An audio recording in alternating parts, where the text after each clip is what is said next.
Hello, and welcome back to the SecurityMetrics podcast. I'm Jen Stone. I'm a principal security analyst here at SecurityMetrics. Very excited for the topic today. We're going to be talking a little bit about higher education and how to set up a PCI DSS program at your universities, your colleges. And I have with me today two great people on this topic. One is Michael Simpson. Mike, can you tell us a little bit about yourself and your relationship to this topic? Yeah, for sure. Thanks, Jen. Yeah, so I'm Michael Simpson. I'm also a principal security analyst with SecurityMetrics. I lead a team of assessors that work specifically with our higher education and our government clients. And a lot of those are what I would call these multi-mid environments where they have multiple merchant IDs that they're working with. And each of their merchant IDs could have their own independent way of processing credit card data. So it's a little different way to handle credit card information. And so auditing that environment is a little different as well. So I've been doing that for just under 10 years now. It's been great. And then I work very closely with Robbyn Lennon from the University of Arizona. Robbyn, did you want to introduce yourself? I'm Robbyn Lennon from the University of Arizona, and I am the Merchant Services Program Coordinator Senior. My job is to lead my merchant groups.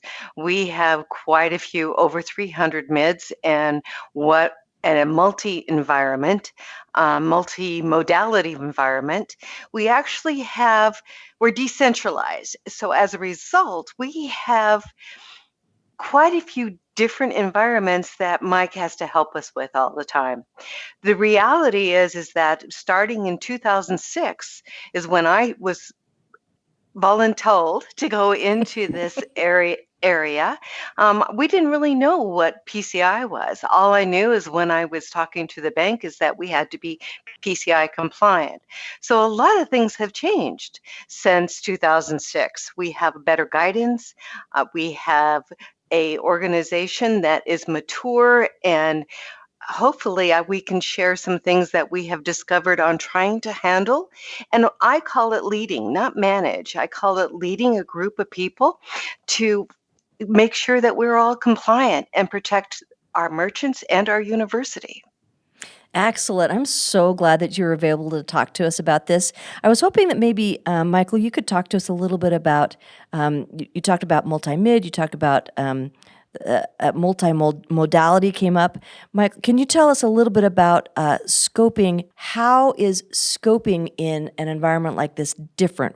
What do we need to know? There's a lot of people that are like, well, we do PCI all the time. Why is it harder at a university? What makes it different? Can you speak to that a little bit? Yeah, for sure. I mean, we deal, even my team, we have a lot of assessments where we have merchants, sometimes level 1 merchants that have locations all across the nation. But kind of the difference that a lot of these higher education groups and the government groups deal with that other businesses might not deal with is each of their merchant accounts or their MIDs may process differently. So the way that they receive credit card data, the way that they enter that credit card data to be processed, it could be different for every single merchant ID. So those all have to be independently assessed. A lot of organizations, like we also deal with a lot of parking entities that have multiple MIDs just to keep all of the accounting separate between all of their locations. But the difference that they have is a lot of times they'll use the same systems at each location. So when we're doing an audit for a multi-location environment, similar to we do a lot of restaurant chains, they use the same point of sale systems everywhere. They have the same processes and procedures, so we can sample. Instead of seeing every single one of their locations, we can take a sample of them and verify that, yes, they do have good centralized controls, and all of them are following those controls based on the sample that we've selected.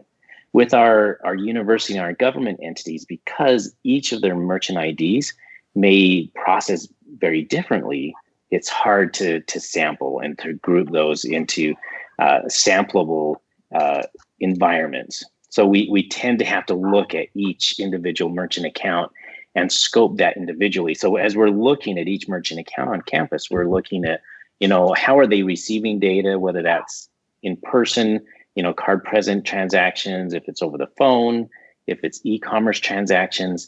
And then once they receive that data, how is it being processed? What types of systems are they using? Are they storing any credit card data, either electronically or on file?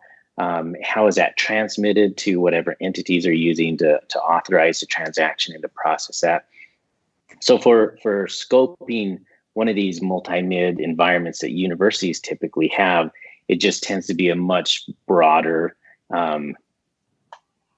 effort, because each one has to be individually scoped instead of grouping them all together as one whole. So, Robbyn, you said you started this in 2006. How did you get your arms around the different 300? Did you say 300 plus merchants? We have 300 plus, yes. So the interesting thing is because of the situation, and I tend to group things and try to make things as simple as possible. We had to figure out, first of all, what we had to do. And back then, if anybody wasn't part of the PCI, then it was not as, the guidance wasn't out there. There was a lot of things that were a little differently, or one place would say one thing and another place would say another. And especially in a decentralized environment, which really is in we're a group of mom and pops of different storefronts, right? Because one area may just sell crickets for research. Another area, like our bookstore, is more like a major store. And so what we were trying to do is figure out what we had on campus. Well, we went, we knew we had to do this, but all of a sudden we got the level 2 letter from our bank. You are now level 2, and you have to actually file the assessment. And then later on, we had to make sure that we had an assessment by QSA once a year, a validated assessment. So what we did was start just visiting. I became a credit card, and I knew who the merchants were. And I would walk around and I would actually talk to each one of them, and we would go into it. If it was a point of sale, I would go there and I'd go, okay, I'm a credit card. Where do I go? And something as simple as that, make me understand what's going on, because a lot of it is just process. It's figuring out what the process is, because if you ask questions, sometimes processes change, and the people you're asking questions to don't know that someone has tried to improve the system and is doing something different. So what we did was go around, and I established relationships with all the merchants. And because we had 300 different kinds, then what we did was create groups. So we had, parking might have 40 mids, right? Well, it'd be silly for them to do 40 SAQs, right? Or 40, look at each one of them. So we created these pods. And we started creating these groups so that we could handle them like that. The other piece of it is that I firmly believe that you go to where the action is. And so we started on ground. The people who were handling the credit cards, right? They're the ones that really have control. And they are our strongest and weakest links. So we started there, just on the floor. And then we started moving up and making people in the organization responsible for their group, because I couldn't be responsible, right? I couldn't say, oh, I'm responsible for you guys taking your cards and your compliance, because it's totally impossible. That they had to have ownership. So we started going in there and talking to people about just the processes, what was PCI, and actually determining what they were doing in each one of the entities, and grouping the mids so that it was manageable. So we went from, instead of over 300, we went down to about 100 groups, right? And that way it became a little bit more manageable. Nice. So we've said a couple of phrases now that maybe some of our listeners are unfamiliar with. Most people understand PCI means credit card security, and if you didn't know that, I apologize for not saying that earlier. PCI is the standard for credit card security, right? So an SAQs is something that's a type of. You know what? I'm going to have Michael talk about that. Can you talk a little bit about what an SAQ is, and maybe some of the common ones that you would see at a university or government, sure. or some of these grouped ones? Yeah, for sure. Yeah, so the PCI DSS, the Payment Card Data Security Standard, it's a set of approximately 330 security controls that are designed to protect credit card data. What they've found and what they've done to make it easier for merchants to assess is they've created these self-assessment questionnaires. And those self-assessment questionnaires are a subset of those 330 security controls that are designed to protect specific types of payment channels. So we have, and it's kind of like an alphabet. There's the SAQ-A and the SAQ-B and the SAQ-C and the CVT. There's a handful of these self-assessment questionnaires. One example would be like the SAQ-B is designed for people who are taking payments, usually either in person or over the phone, and then they're entering that data into, their bank provided analog connected terminal. So since that bank terminal is connected to an analog connection, there's no need for firewalls. So a lot of the PCI controls surrounding how to configure your firewalls and your network security, those don't apply. So they're not in the SAQ-B. The same with antivirus. You're not going to install antivirus on one of these bank terminals. It doesn't have that type of an operating system. So what the council has done to make it easier, if you have a very simple payment flow like the SAQ-B, where you're just taking credit card data and processing it on an analog terminal, instead of having 330 security controls you're looking at, there's more like 30 security controls. And they're all designed on how to protect the paper or the credit card data that you're collecting. If you're storing anything on file, there's security controls around that, and security controls around the physical security of your terminal to make sure that that doesn't get tampered with. Similar to like the SAQ-A, that's designed for merchants who are outsourcing all of the payment collection and processing to a PCI compliant third-party provider. Usually this is e-commerce, and they have, they're using Authorize.net or PayPal, or, there's a host of e-commerce providers who will take the security burden and the compliance burden away from the merchant by collecting and processing that data themselves. So again, instead of 330 controls that people have to manage, there's, just a handful, a couple of dozen controls that that they need to validate to make sure that the way that they send customers to that third party is done in a secure manner, and to validate that they're keeping an eye on their third parties to make sure that they maintain compliance. So there's a lot of different SAQ types, those self-assessment questionnaires, and they're all designed to protect specific types of payment channels. So part of the scoping is understanding what type of payment channel a merchant has. And then each of the self-assessment questionnaires has this section that's called the eligibility to complete section. And there's usually like 5 or 6 statements that all have to be true for you to use that self-assessment questionnaire to validate your compliance, instead of validating against the full set of, the PCI DSS controls. So, Robbyn, you mentioned something about having different SAQ types. Do you want to speak a little more to this topic and how you figured out and help people figure out what SAQs they should be taking care of? The SAQs are a great learning tool. To give you an example, and right now we have, in the last couple of years, we've actually Mike has actually did little classes on each SAQ, because it really, our basically focus is the more they know and understand, the more they're engaged and the more they can find their own issues. To give you an example, when we first started this, the SAQs, I would use that as a learning tool, and we would start going through everything. And we had a lot of different modalities. At that point, when we originally, we had a couple of merchants that actually retain credit card numbers. So the whole 300 and was it 30 questions were applicable. And so we would have to go through it and use it as a learning tool to make sure that they understood what's going on. It's a great way to discover what we would do at first. When we first started into this, we would go, when we do our process, be the credit card, be either coming across a point of sale or through e-commerce, we would discover what's going on. Where do I go now? Oh, I'm sitting on the server in clear text. You're like, no, we can't do that, right? Or gee whiz, we need to make sure that we're encrypting correctly and we have the right firewalls.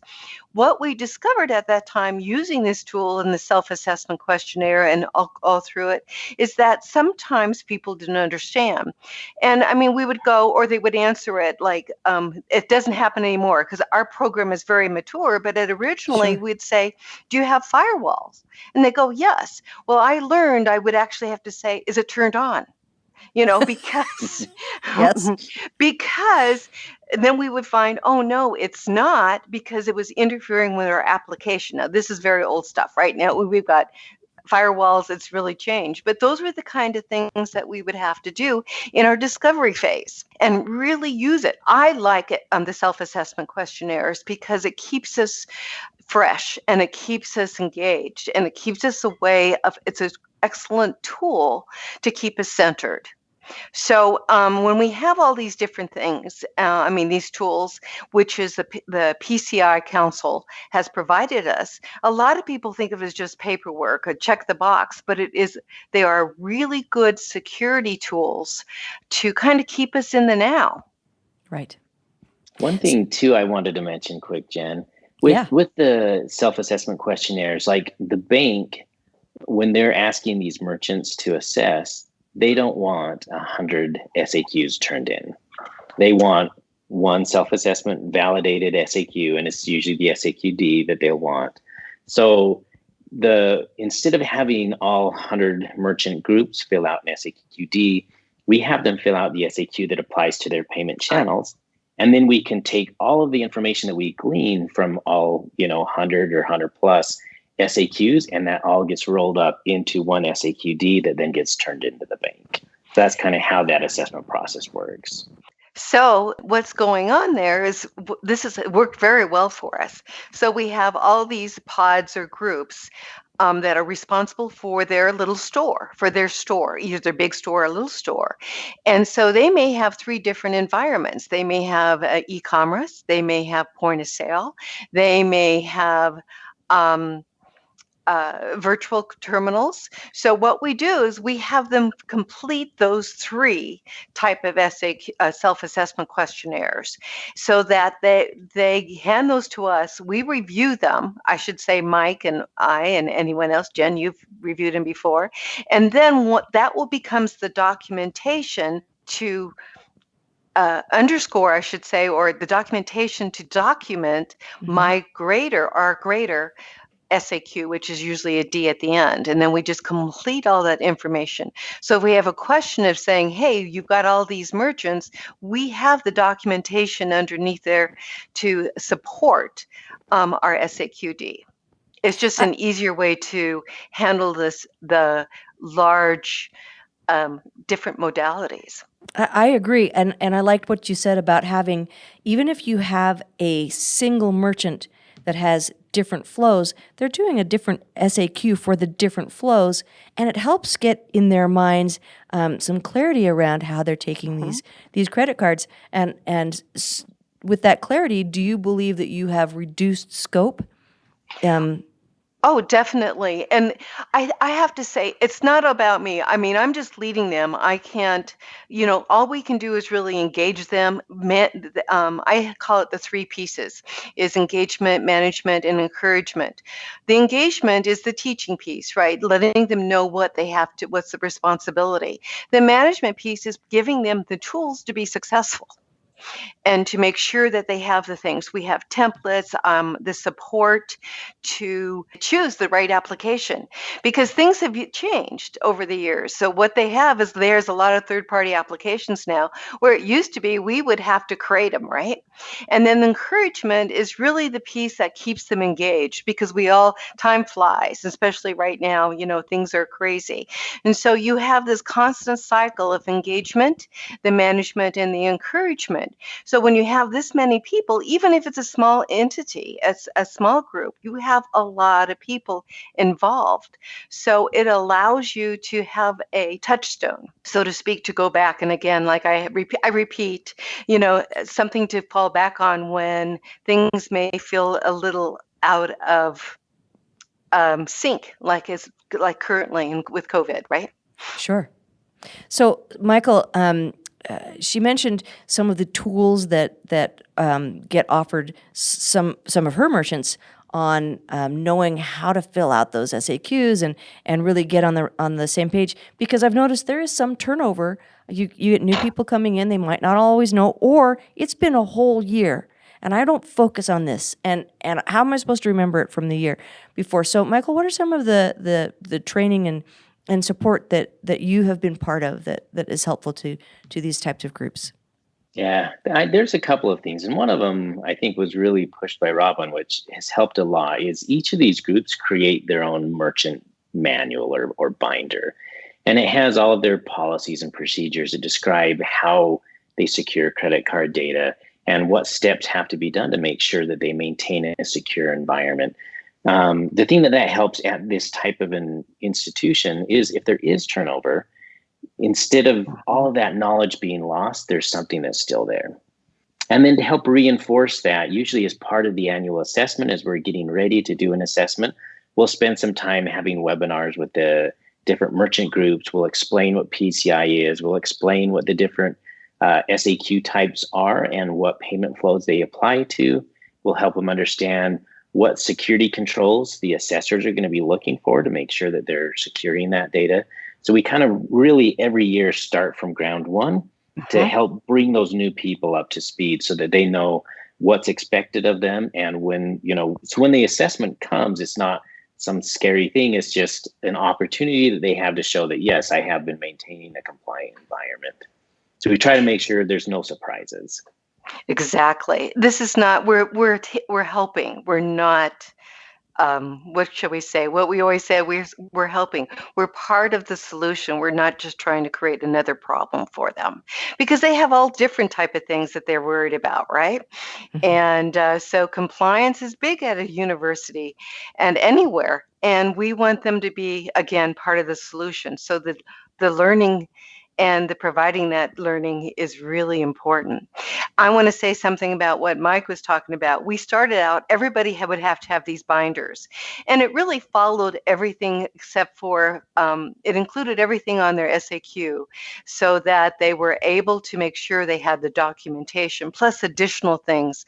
Long time ago, we, for all the third party, the self-assessment e-commerces, SACs, I keep wanting to put in terminology, but for the e-commerce, the third parties really didn't have to have the scans, the external scans and the internal scans. But we as a campus decided that with our assessors that would be really a good line of defense. So we make them, or we provide that information to them, and they have scans if they jump to if they have one jump to a payment gateway. So they would have to have that in their binder. They would have to have their policies and their processes and their procedures and their incident response. Well, that's a lot saying that has saved a lot of departments problems when they had somebody who just left, that someone could actually pull down the binder and actually start looking at it, and we could use that as a basis for learning and to bring them into the fold, so to speak. Well, lately there's been a lot of wanting to make sure we go paperless, and unfortunately, I find that is not as not as good a tool as actually having the binder. Something different in having and flipping a binder versus actually seeing it electronically, right? So we're working on that. How do we make sure that everybody has the access to the electronic version of it on the on their server, because that happens too. We don't know where it is. They might have put it in their personal and they no longer have access or whatever. So that binder has really saved our behinds at a couple times, or my what we call the merchant responsible person, because each department group has an individual who is my contact and is responsible for the documentation of their group when somebody leaves. I too have found that the binders are very important. I had an experience last year where, like you said, somebody had left and somebody was new and was expected to respond to the assessment. She was very new and hadn't had any of the trainings, and there was no binder for her to look at. And when I showed up to talk to her, she burst into tears, and I felt horrible because, I mean, basically all I said was, "Hey, let's get started on your assessment. Where's your binder?" And just, it was so overwhelming for her. And I wasn't quite sure how to help her in that moment, because she didn't have the tools that she needed to really feel confident to answer. And I don't I don't make a habit of making people cry in assessments. It was really not a good moment. But if she had had a binder, something to look at, the PCI compliance, especially when you have maybe for your SAQB where you just have a swiper, some of these, this is not a lot. It's not complex. And people are absolutely capable of stepping up and doing it, but they need a place to start from. Right. Right. And it's really important. So the biggest thing I have to say is that anybody who's in charge of their PCI compliance, or it's supporting those that are on the feet on the ground, the boots on the ground, Right. because they are the whole picture. Actually, it doesn't matter if it's in the IT department, actually even in accounting, because they see what's coming through, or the people that are actually in front of the point of sales, or the managers who are in charge of the processes and the procedures. Because how many of us have always been, we don't find it as much now, but we used to have people come in and go, well, why do we have to do all of this, right? Because they didn't have the tools, Sure. or they didn't have the knowledge to know we have to do that because of security, because of compliance, and then we would change things. But yes, that's where the little binder is. We have found, even though the procedures on how you do something, maybe only one person did it, right, for 3 different entities or whatever, and they had been doing it for so long and doing it so well, no one even knew what went on behind the scenes. Right. Until they left, and then they might be in the beaches of Hawaii and can't get a hold of them, right? Or whatever.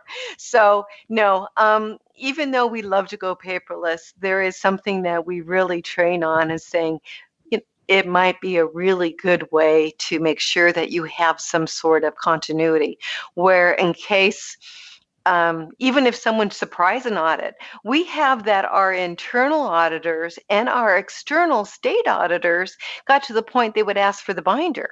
Oh, you take credit cards. Can I see your binder?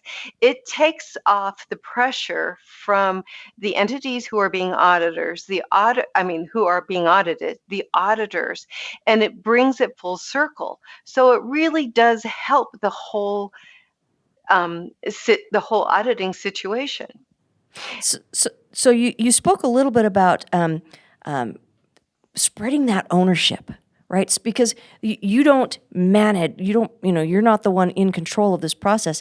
Different merchants are. How have you been able to spread that ownership and help people understand that they are responsible for their own section of that compliance? So where I'm getting at it is, anybody that has a lot of MIDs that they try and do all of the work, it's just overwhelming. It's just too much. Well, and even in smaller organizations, because we're not boots on the ground, we are back here. We're their support and their resource. So the people that are actually doing the work have to be there so they can see. They can see the stickies on the on the screens if people are taking mail-ins, right? Or that's another one that's changed. We don't take mail-ins anymore, right? Remember when we first all started, it was fun. People had the forms that had, this is my credit card number, and they put it in the in basket, right? On the front counter. We don't do that anymore. I know, but we walk around and going, oh no, because you have this basket full of credit card numbers, that went away a long time ago. And I'm sure it still happens, but we we really be careful of that. But those are the kind of things, because we can't be there. We need to have that education out there to people so they can seek it. I have a lot of things. We started with assigning each group a merchant responsible person. And this was our contact. This was the person who had created the team within their area, right? Their PCI pod, their little tribe. I actually call them my whole campus is my tribe. And they would create that so that they understood who was involved, what were the processes. They would have the meetings with them, because I can't have continual meetings. They would talk about it in their meetings and trainings. When they'd meet, like, hey, does anyone have any questions? This is a great way to do incident response training. So each one of these individuals would have their group, and that would keep their group fresh. Plus, I would be able to contact that person instead of trying to find whose the job it is at that time to manage the front desk or the e-commerce or whatever. I'm a keep it simple person, and that was a lot easier for everybody to disseminate information and create that energy. So we've talked a lot about the decentralized approach, getting responsibility out to the merchants, but there's always that piece. And Michael, I was hoping you would speak to this: that the central IT functions that span all of it, and how does that fit? What have you seen, and how do you make that piece successful? Yeah, so that one can be challenging, because a lot of, especially with our higher education groups, and even our state government groups, they tend to, there's a certain point when you need more technical skill than one individual department may have access to. So they rely on some central IT group or some central IT security group to help manage firewalls or to help install networks and provide the appropriate network segmentation for a PCI environment. There's some groups also that they have, a centralized group that manages all of their e-commerce sites that are redirecting out to these third-party gateways. So if you have a third-party IT organization, it's really important that you have buy-in from upper management, so they understand the importance of PCI compliance. Because for a lot of these groups, they're not the merchant. They're not accepting credit card payments. Sometimes it's hard to get them to understand why it's so important that they are following these payment card industry security requirements on their firewalls, or how they manage their servers, that they're following these requirements from the payment card industry. Once you get that buy-in, though, they can be a really helpful tool to in your merchant compliance program. There's some groups that we use where their central IT group has templates. So if they have a merchant that wants to have a kiosk where people can make payments, they know exactly, okay, this is how we're going to implement the network in there. Here's some documentation to help you with your, deployment of your kiosk. So they can kind of be there to guide them on those really hard technical questions that a lot of these people that are responsible for the merchant account may not have the technical knowledge they would need to implement those types of controls.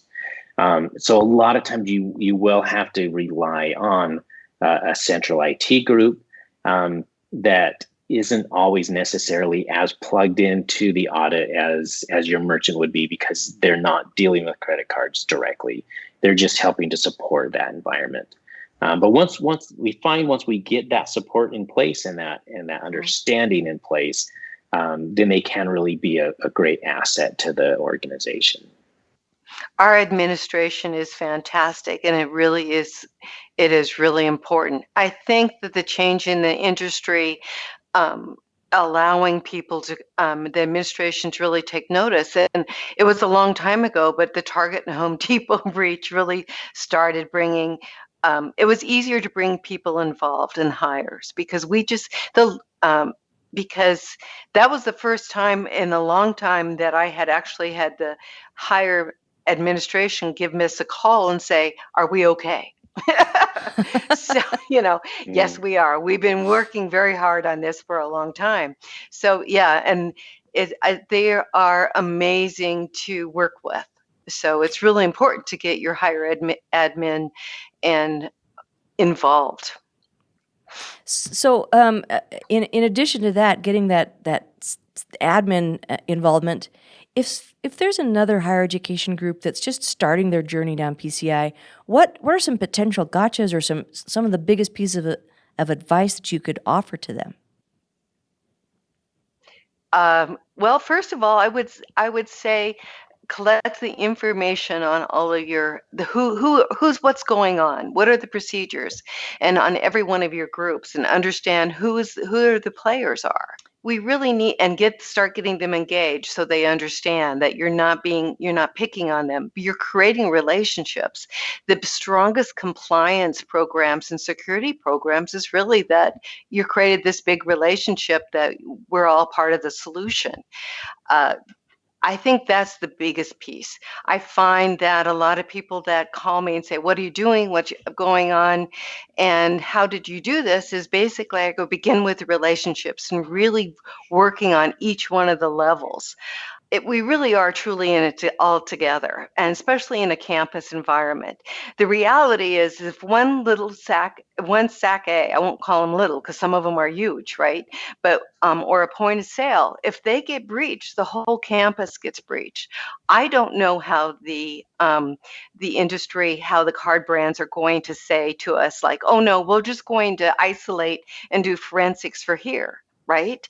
It may Sure. affect the whole entire campus. And I tell them that. They go, "Really, do you think that would happen?" I go, "I can't read their minds. I don't know. And it depends." So we truly are in it all together. And I think that is the thing I would first say. And the second thing that you were talking about is that you can't do it. Who's ever in charge of it, we can't do it. We can't do it without them. We are just a resource. We're leading the charge. We are helping them. We're we're we have their back, and creating that environment that if something goes wrong, they have no fear of giving you a call. I tell you, I've had people call me and just say, "Hey, guess what?" and tattletale on other people or tattletale on themselves, right?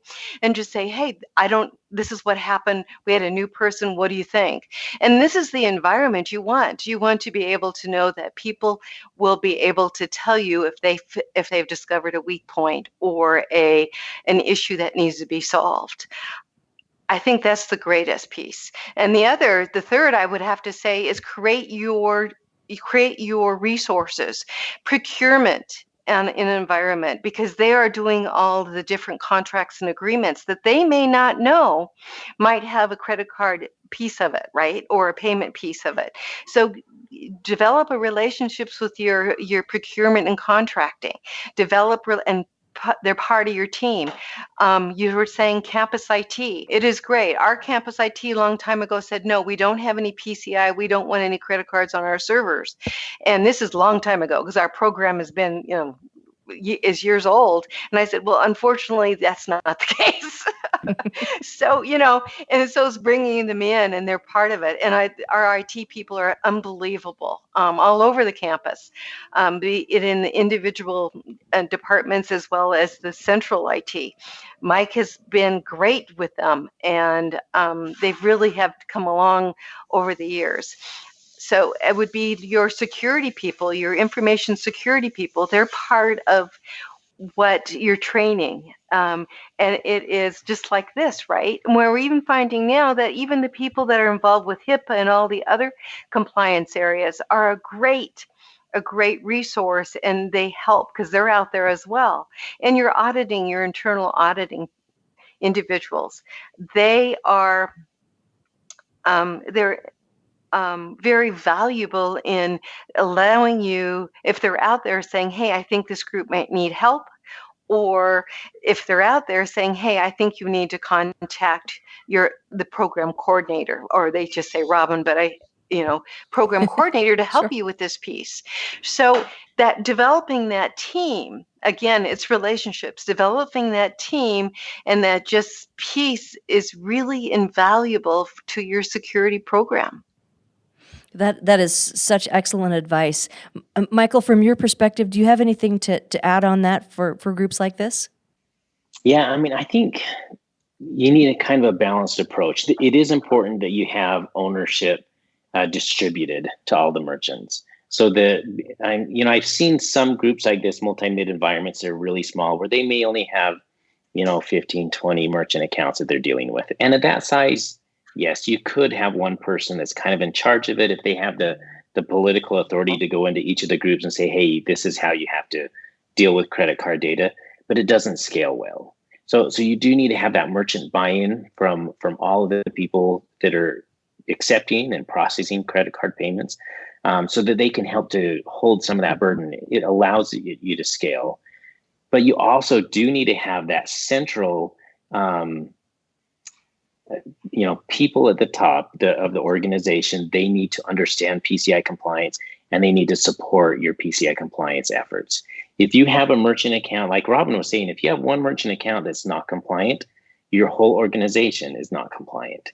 So if you have one of your merchant groups that just refuses to join in the group and put those necessary controls in place to protect not only their organization but the university or campus as a whole, then you need someone to be able to step in and say, hey, you either do it securely or you don't do it at all. So you kind of need a combination approach where you do have buy-in at the executive level, and then you also have that responsibility distributed to each of the merchants. So everyone is working together to secure the data. Well, this has been a lot of really actionable information. Robbyn, go ahead, please. Oh, I was just going to say that what Mike was talking about. You do have to have the ability to say, that may be so if they don't want to do compliance, but these are your options. And we've had to shut people down. They have decided that it was a joint effort because we work everything we can to make sure that they're successful and to provide and to work with the application to do what they want to, but they have to do it within certain options.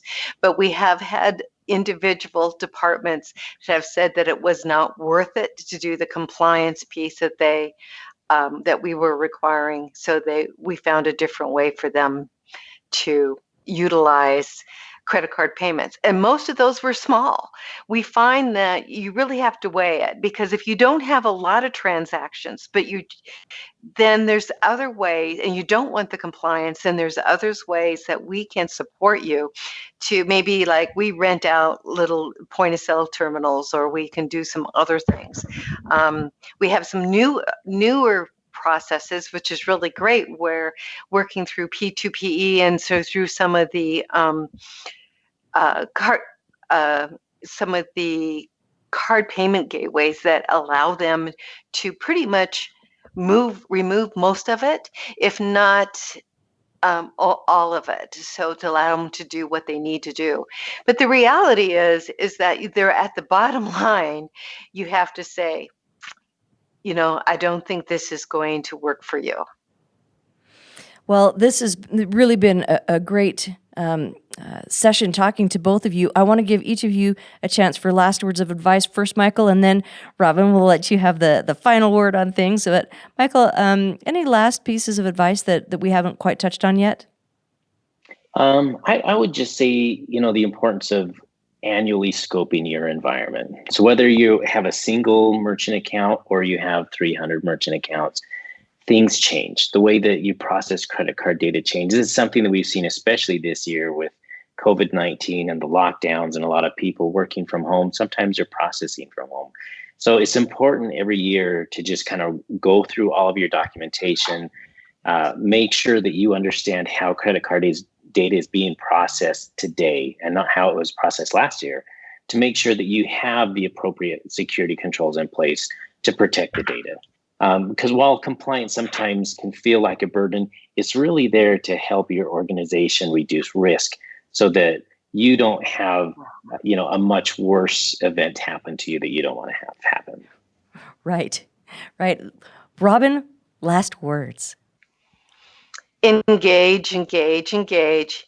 I think, and keep in the encouragement. I feel as though we use the documentation as part of the encouragement as well, as far as the management tools and the engagement tools.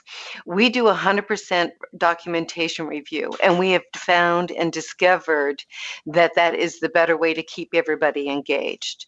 I cannot emphasize enough that every year, your different modalities should do the documentation, even if you don't have to submit to a bank. What we did find in the past is if they were passed over and didn't have that documentation review, they may not even look at it, for a year, because they just didn't have time or they didn't feel it was as important. So having the 100% documentation review with all of your merchants is really important, and that does keep them encouraged. You hone your management, what you provide them, and it keeps them engaged. Thank you so much for coming and talking to me today, Robbyn, and Michael, you as well. Some super great information, and I hope that it's helpful to our listeners. Thank you for joining us once again here at SecurityMetrics Podcast. If you find this useful, please share it out to some of your friends. I know that this is some really great information that Michael and Robbyn brought to us today, and I hope that you find it useful as well. Thanks for watching. To watch more episodes of SecurityMetrics Podcast, click on the box on the left. If you prefer to listen to this podcast, it's available on all your favorite podcast platforms. See you on the slopes.